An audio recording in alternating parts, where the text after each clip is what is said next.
young girl rescued 2 horses. Now, I have no idea how she did it. She had to be a complete natural because she took those 2 horses, found saddles, found bridles, trained them, rode them with beautiful carriage, and was giving the children rides and told them, if you want another ride, why, come back, get me, I'll help you. This one little girl decided she knew how to do it, and she started to climb up on the horse. And her foot caught in the stirrup. She kicked the horse. Of course, the horse had been schooled to go and kicked, and the child died as a result. The family understood what happened, but friends of the family decided that these horses all were dangerous, and they went out and slaughtered close to 200 horses.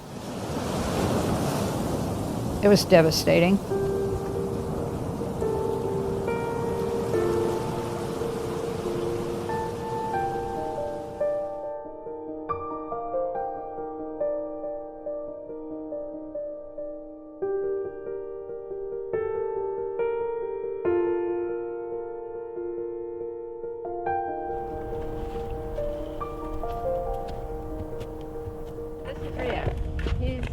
He's my youngest. He's a 10-year-old. He came from a hoarding situation. I said that he was lame. I would work him for 10 minutes and he would go lame. I've never seen him lame, so he's doing pretty good. He's learning really quickly, and he wants to please, and we're teaching him how to walk through water, all sorts of neat stuff. I haven't gotten on him. Bruce has gotten on him once or twice. I take in older horses, usually around their 20s or later, and most of the time they're lame or they have some sort of medical conditions, and these are the horses that people don't want anymore. And they can't take care of themselves, they're domesticated. They're the throwaway ones that people think that because you can't ride them, they're not worth anything. I have a horse who is kind of erratic. You never know whether he's going to be good or bad, or he's just kind of off a little bit. And you can't catch him in the paddock, and nobody has ever been able to catch him in the paddock. So I asked my equine dentist if he knew anybody, because he'd been here for a long time, and he suggested Bruce. And he said that Bruce isn't a normal horse trainer. He's different. I had to think about that for a while, because I was like, I just want to train my horse. I don't want to get into all this therapy stuff or anything like that. He had me come into the paddock, into the field, and the horse came right to me. And I was able to put a halter on him immediately, which I was very impressed about that. I don't know if the horse was like, get me out of here, away from this guy, or what, but I was able to put a halter on him. This is for Tico. Tico is a little Arabian horse. He's actually gotten pretty old. He's about 30. So he can't chew up the stems. So I have to take the leaves off of the stems so he can chew it. I don't know anybody else who does this.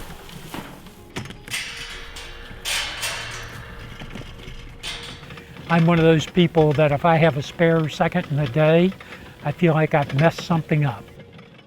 Since we started working with Bruce, I brought in the board of directors and had them work with Bruce, because I see real positive change just in a little bit of work, and I think with a lot of work it can even do better. Slightly in front, bring him back down to the trot. What we're here to do is to help this horse to help itself, to survive in the world we have created. So instead of flee, freeze, fight, how can I help you? Alpha mindset. I have had enough to see how his concept of working with the animal, doesn't speak our language, yet understands us, understands our emotions, understands our feelings. I honestly didn't realize that they were as almost empathetic as they are. I see how my horses have changed mentally and have become stronger mentally. I see how it's helped my husband, and that he has a lot of anger issues, and he doesn't seem as angry as he used to be, and he doesn't blow up anymore.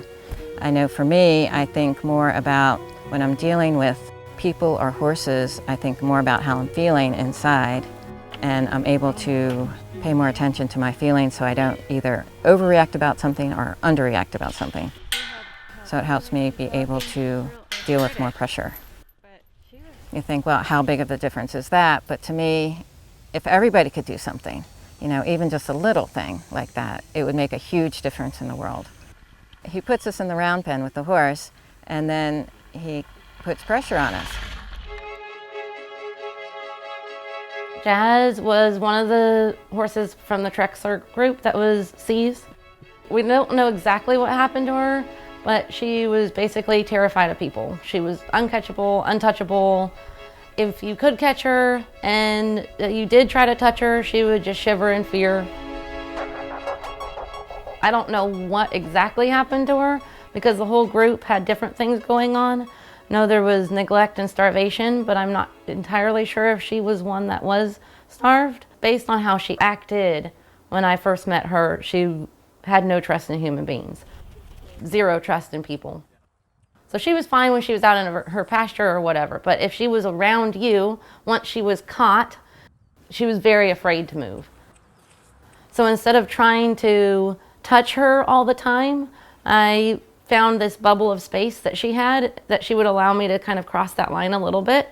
And then can we move together? So can we go turn right? Can we turn left? Can we go forward? Can we go backwards? Can we just stand here?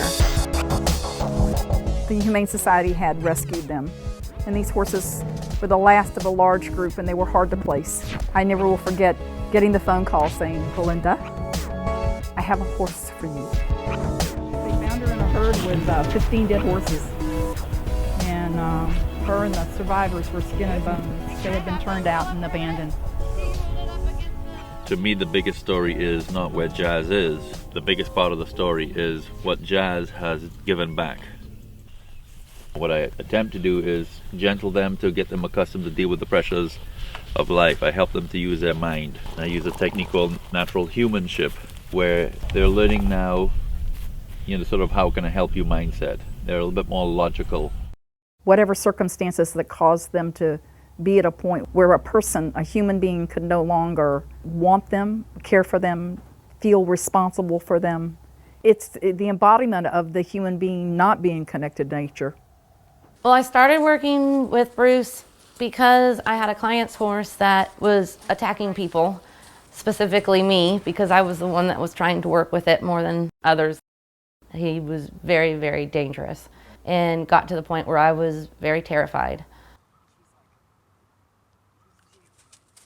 I was friends with the owner, whatever, so she started saying, you know, you should come out and see what Bruce is doing because this is incredible stuff. And so I came out and watched one time, and I'm like, I want what he has. I want to be able to do what he does and get something that's that aggressive or that troubled, because the horse was really just troubled, to come around and be able to be a part of people's world. We're just disconnected from the world. I think everything we have in our culture has a tendency to, you know, push us further and further away with that connection of who we are. Worked with horses my whole life and had never actually been scared of a horse before. So at the farm I ride at, they tell me this guy named Bruce is going to come, and I just thought he was going to help me with this problem horse that I had. But of course, after one session in the round pen, I realized, all right, this is completely about me. It's like we all have blinders on to what's really happening. For instance, I had a numbness about me as far as what was happening in my life. I wasn't really aware of listening to my own inner signals. I was ignoring them. So I was numb to how bad the situation that I was in really was, okay? And I think that you can look at that on a much larger scale and say that we are all somewhat numb. We see it on the news, we see the ice caps melting, we see the bees are dying, pollution. We kind of have blinders on because we're still able to get up every day and make our coffee and go to work and everything seems fine. We're not feeling any personal pain from it. So it's easy to continue on. You're sort of aware, but it's at a distance. I mean, you know, there is global warming, you know, people don't recycle, it's a throwaway society, and it burdens my heart to the point that, you know, sometimes it's hard for me to sleep. The thing that gets me through is I have to be true to myself and live with myself, so I do my part. If we teach others the importance of the world and nature and how to live with that and the peace that you gain from that and the things that you learn in working with the horse and the animals, then maybe they can learn to be true to themselves.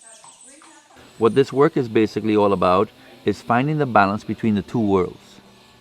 People's world, the world we have created, and nature's world, the world we're created for.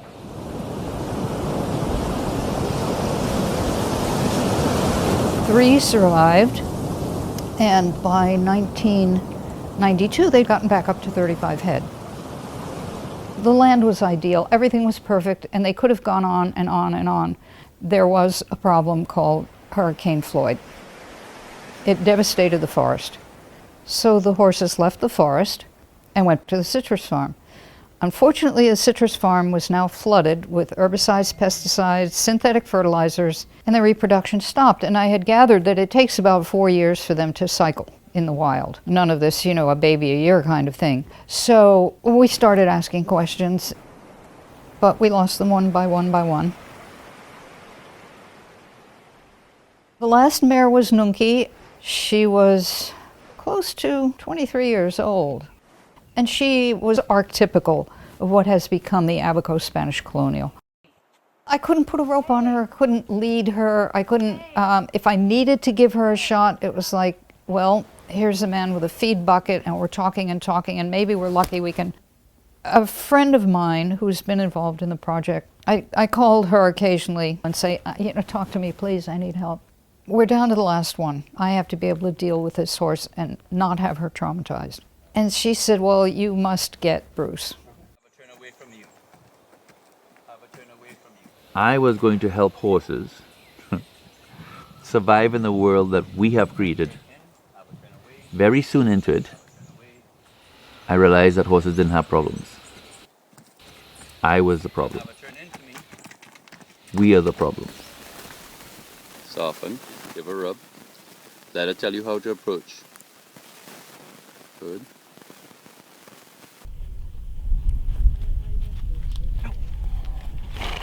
I wasn't backing up what I was physically doing. So I was getting really big with my arms and stuff and trying to get him to back away. But inside, I was going the other way. And I feel like he knew that he could basically push me around. Just even leading the horse or being near the horse was full-on panic attacks, which then reminded me of my past and brought up a whole side of me that I didn't think was in there still and that I had to confront.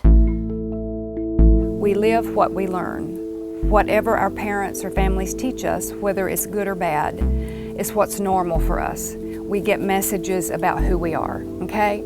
And so we feel a certain way at 10 or 11 or 12. We learn how to handle anger, conflict, time management, how to get along with others, all of that from our family of origin. We have peers at school and we have other people that mean something to us, but the family is the basic thing. My father was so busy and trying to run the estate here that we didn't see him much. We had mostly cocoa, we had some coffee, we had a lot of citrus. Bruce fell off of the second floor when he was 2. He had, I guess, what you would call dyslexia. So Mummy tried to protect him and took him to special teachers and so, whereas on the other side, Auntie Eve, who ran the estate for several years herself, started putting pressure on Bruce. You're not the firstborn, but you're the only son. This is your responsibility. You now have to run this estate.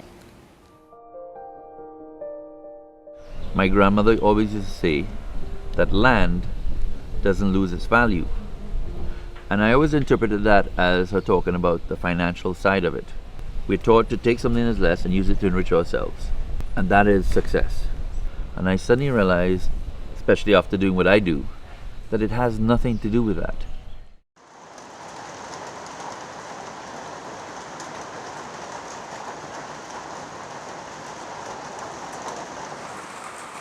When Luke started, he was extremely hyperactive.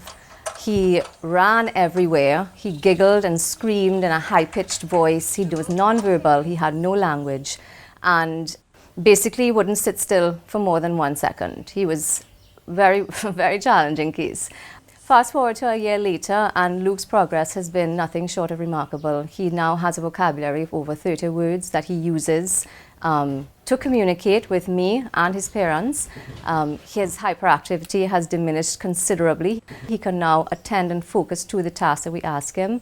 He does everything that I ask him to now, and even says bye-bye when he leaves, which to someone with kids, that may not be a big deal, but to someone with autism, and especially a non-verbal autistic child, to wait 7 years to hear your child say bye-bye is a huge deal. Good job. Sit up. Go. Go. Let's go. Hold on. Hey. Come on.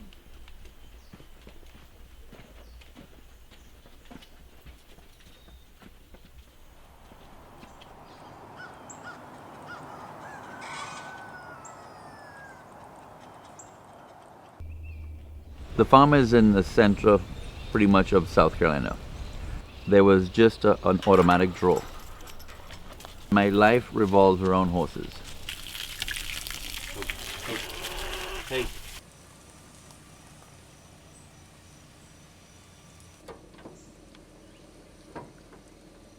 Animals naturally have the ability to communicate, but as humans sometimes we just don't understand what they're saying or why they're saying it.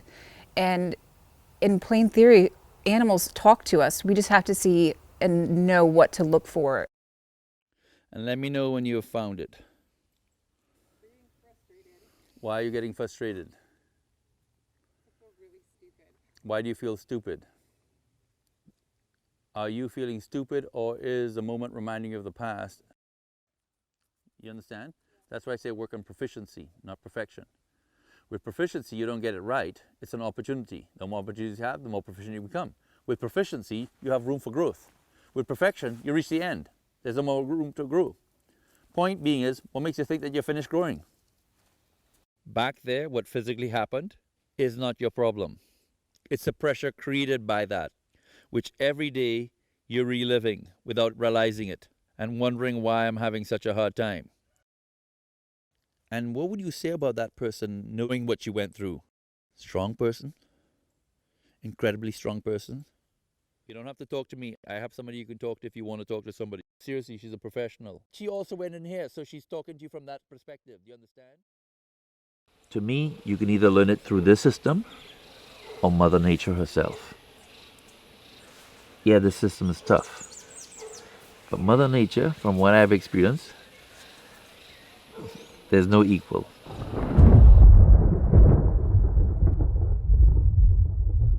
My background has been mostly working in the nuclear industry.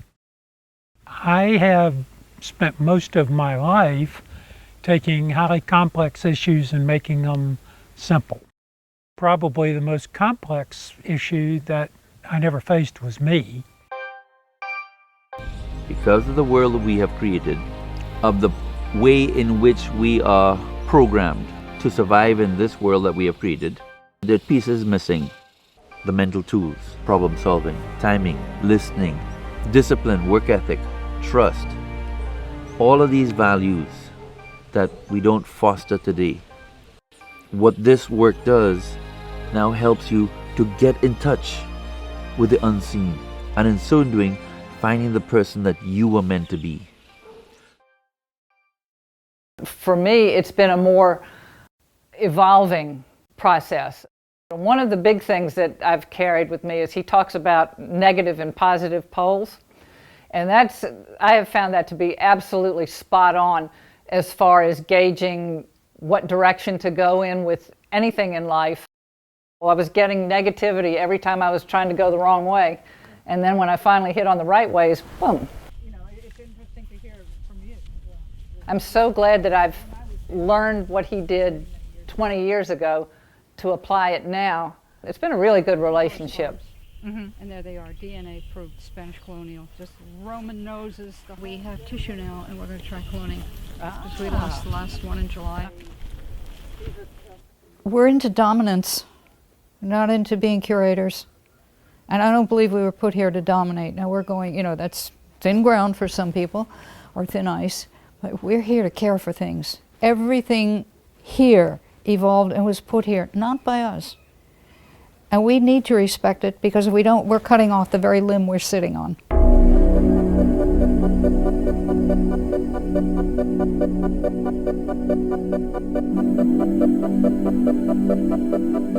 In my day job, I sit in front of a computer all day in a little office with no windows, a 7-story building with no windows, nonetheless. And so my life at work is very sort of high tech. And so when I come home, I don't want a whole lot of high tech. So the bees are something that, it's kind of like really low tech. Bees are something that people have been doing for hundreds of years. You don't need a lot of fancy technology. You need something that can make smoke, and you need a box to put them in. Okay. They give off pheromones. So it's kind of late in the season, so they're putting in stores for the winter, but there's not a lot of flowers around for them. Of course, in the news, there's a lot of stuff about the colony collapse disorder and bees dying. In some years, it's been like 30% of the bee colonies. Something is causing that.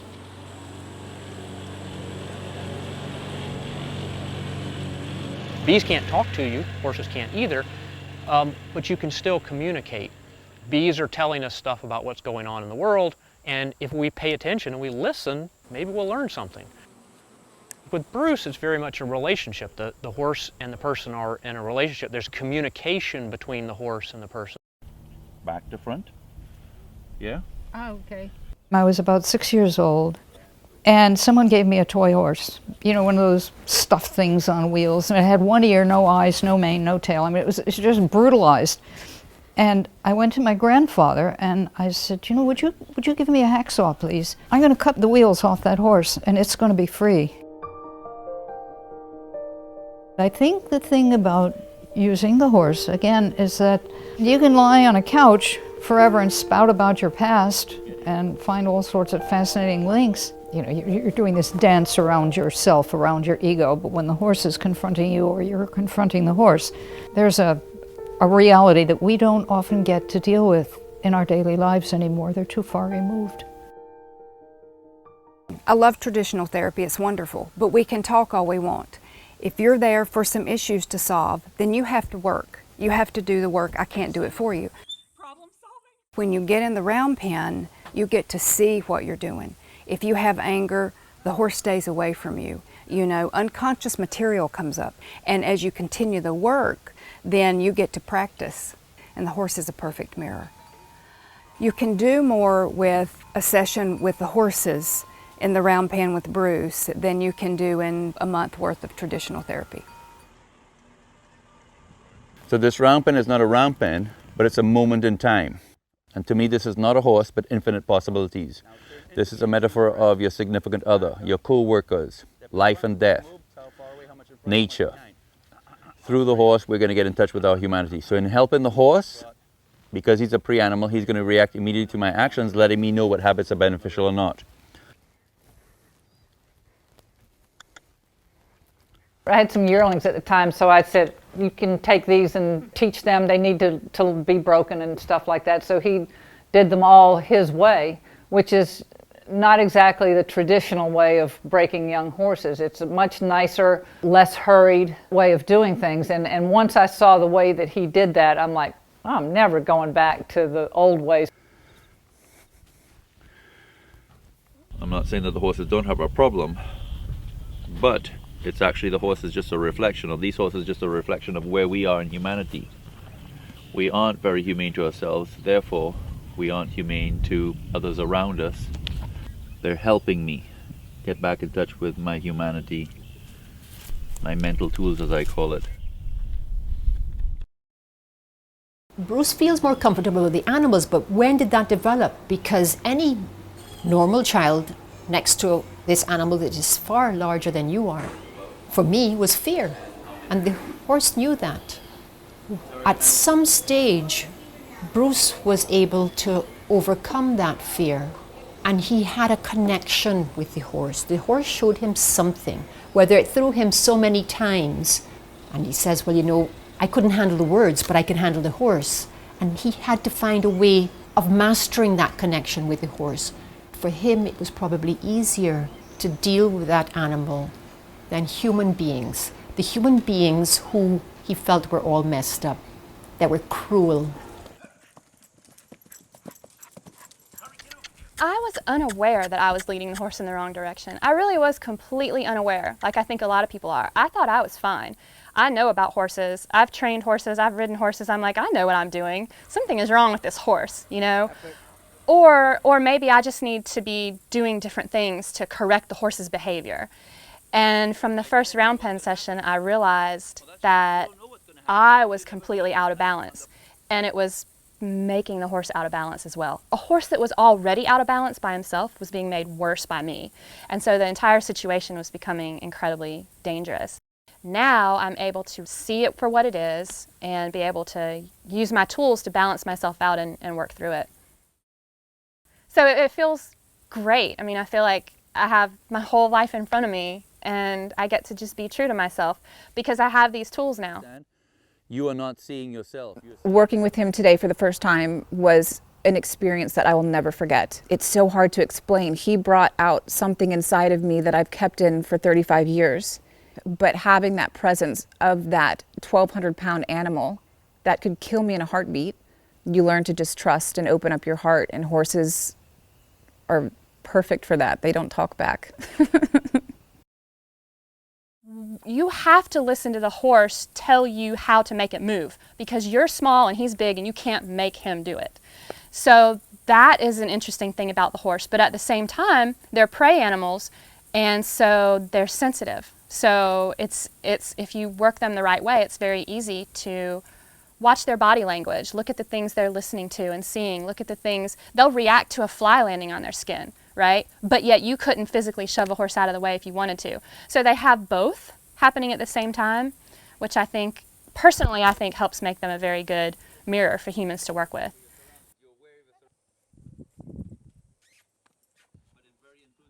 I started coming to Bruce to deal with a specific issue in my life, a personal issue.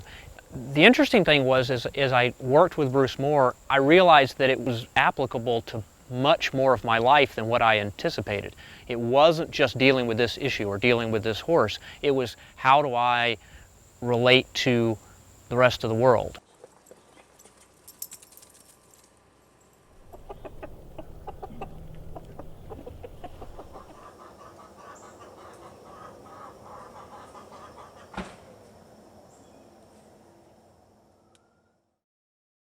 You know, it's kind of hard to put a finger on exactly what it is that creates this amazing transformation in these children. But definitely it is the presence of the horse. The horses bring out something in them that we as therapists, caregivers, teachers sometimes have a hard time bringing out in autistic children. People change, people are not predictable. But what doesn't change is this inner energy that when the children feel it, they connect immediately to it. The interaction with the animal brings out their personalities. They learn social skills, they learn emotional bonding, they learn how to connect. They can transfer that connection to start to connect to people. It's a very special, very magical, very amazing thing that happens. 5, 6. Everyone is just balanced and equal. No animal is more superior than the other. We need them in our lives. They don't necessarily need us. They were here first. Horses teach humans how to be at peace in nature. That is their natural state of being. And we as caregivers of these horses have to provide that environment for them, because that deep connection that humans have with the environment is what makes us human. I'm very passionate about environmental awareness and educating people about why we must preserve this amazing forest and why it is so special. And I think with education, we will be able to live in beautiful, symbiotic harmony. Heart disease, cancer, diabetes is not our biggest ailment.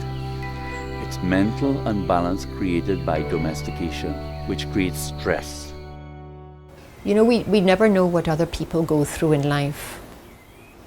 If I were to look at Bruce's path and I had to choose dealing with his peers or the animals, I would choose the animals also.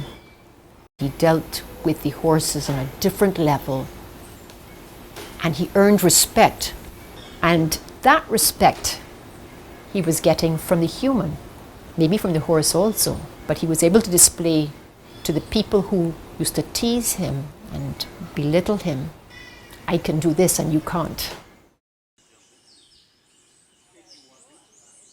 I had no idea he was different. In fact, I didn't even know what autism was. At the time, I panicked, and in fact, I got angry. No, this child is non-verbal, and this child doesn't have any reaction. This child doesn't say mommy, this child doesn't say daddy, grandma, this child doesn't call anybody names. So we come home in the afternoon time, and hi, Luke. It's like a ghost pass, no reaction. There was a day, I came home from work, and he said juice. I said, you want juice? Well, I was going crazy. I think I wanted to get all the flavors in the world to give him to see which flavor he wanted. So I was like, juice, really?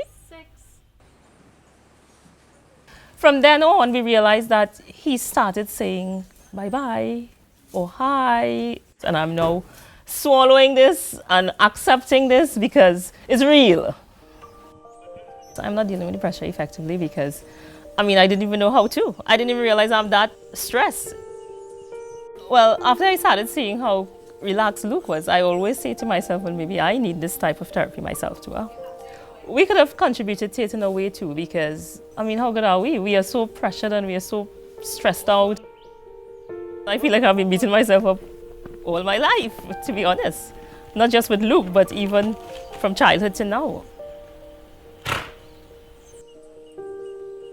Stepping back for a moment and listening to picture this horse being Luke. See that child, see your son in that animal is when I actually started seeing now the effects of the horses.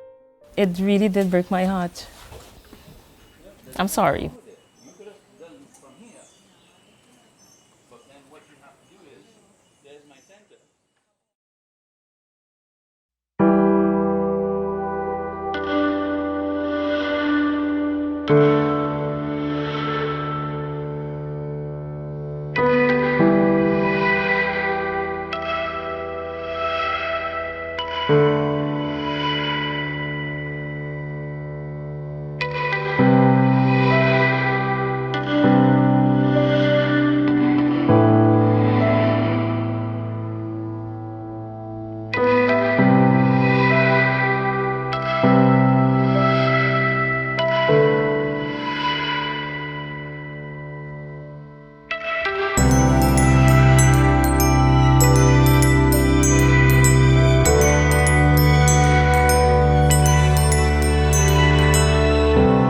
Running your entire life, running from yourself basically.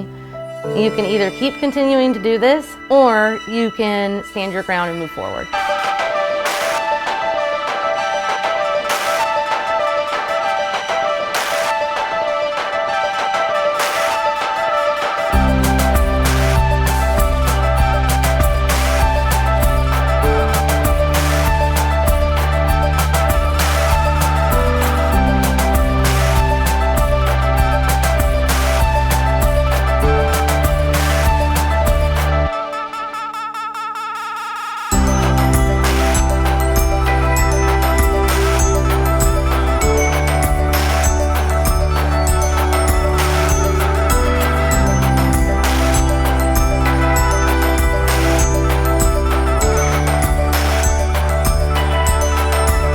Ruining our environment with the things we're doing. And you lose the environment, you're going to lose everything.